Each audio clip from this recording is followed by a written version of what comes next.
जय हिंद आप सभी को। तो इस वीडियो में मैं आप सभी से एसएससी सीजीएल के टायर 1 में पूछे जाने वाले इंग्लिश पोर्शन के बारे में बात करूंगा। तो आप इस वीडियो को लास्ट तक देखिएगा ताकि आप इंग्लिश पोर्शन के बारे में ज़्यादा जानकारी इकट्ठा कर सकें।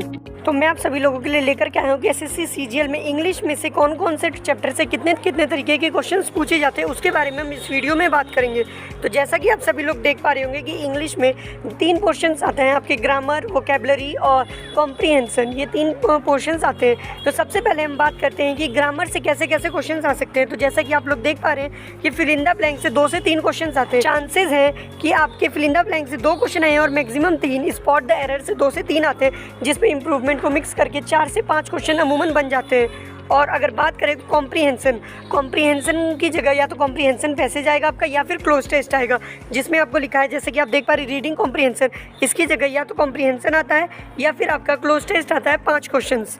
दूसरे टॉपिक की बात करें तो दूसरा टॉपिक होता है वोकैबुलरी पे भी बेस्ड 1 से 2 फिलअप्स आएंगे। मिनिमम चांसेस होते हैं कि 1 ही फिलअप्स आएगा आपका। उसके बाद ईडियम्स फ्रेजेस, इसके 1 से 2 और इम्प्रूवमेंट ऑफ सेंटेंस 1 से 2। अगर देखा जाए तो 1 वर्ड सब्स्टिट्यूशन और ईडियम्स एंड फ्रेजेस को मिला के अप्रॉक्सीमेटली 3 क्वेश्चंस पूछे जाते हैं। मिस स्पेल्ड से 2 क्वेश्चंस आते हैं। और सिनोनियम एंटोनियम की बात करें तो सिनोनियम एंटोनियम की टायर 1 में 2 से 3 क्वेश्चन आएंगे। तो जैसा कि आप सभी लोगों को पता है कि इस बार से पैटर्न चेंज हो गया है, टायर 2 को चेंज कर दिया गया है। तो चांसेस पूरे हैं कि टायर 2 में आपका जो टायर 2 एग्ज़ाम होगा उसमें भी 2 से 4 ही देखने को मिलेगा एंटोनियम सिनोनियम्स। तो आप देख पा रहे होंगे जो रीडिंग कॉम्प्रीहेंशन है और या फिर रीडिंग कॉम्प्रीहेंशन आपके पेपर में आता है या फिर क्लोज टेस्ट आपके पेपर में आता है। तो अगर जहाँ तक बात की जाए तो क्लोज टेस्ट के क्वेश्चंस 5 आएंगे, इजी आएगा, ज़्यादा हार्ड नहीं आएगा। फिलअप्स, एंटोनियम, साइनो, स्पेलिंग, इनके क्वेश्चंस 2 से 3 आते हैं। मिनिमम 2 आएगा, मैक्सिमम 3। और अगर हम आगे बात करते हैं तो ईडियम्स हो गया, 1 वर्ड सब्स्टिट्यूशन हो गया, इसके भी आपके क्वेश्चन 2 से मिनिमम 2 आएंगे और मैक्सिमम 3। इससे ज़्यादा क्वेश्चंस आने के चांसेस नहीं है, 2 से 3 ही आएगा।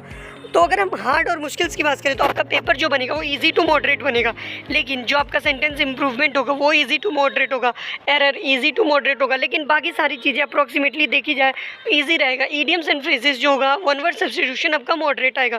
तो कुछ इस प्रकार से आपके टायर 1 का एग्ज़ाम रहेगा, क्योंकि जो टायर 1 का एग्ज़ाम पैटर्न है वो चेंज नहीं हुआ है। तो मोस्ट प्रोबेबली चांसेस यही है कि जिस तरीके का ऑनलाइन एग्ज़ाम अभी तक टीसीएस लेते आइए, ठीक उसी पैटर्न के बेस पे आपका इस बार भी इंग्लिश का एग्ज़ाम होगा टायर 1 का।